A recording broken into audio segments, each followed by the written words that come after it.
Nemamo svi istu startnu poziciju.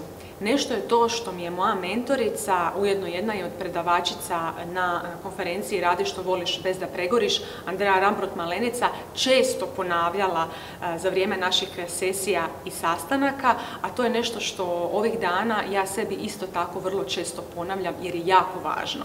U vrijeme društvenih mreža, dijeljenja raznolikog sadržaja, pa tako i raznih uspješnih priča, imamo tendenciju da se uspoređujemo s drugima. Zašto je on ili ona brže došla do svog cilja, brže ostvarila ovo ili ono, napravila bolju konferenciju? Nema smisla uspoređivati se s drugima jer nemamo svi istu startnu poziciju. Ne krećemo svi sa istog mjesta i nemamo svi iste resurse.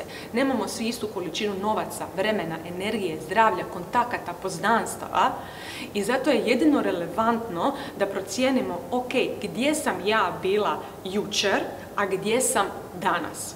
I upravo su to neke od stvari o kojima ćemo govoriti na konferenciji u Rijeci 10. travnja.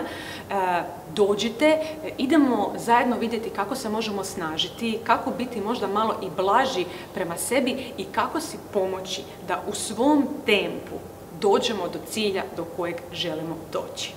Vidimo se u Rijeci.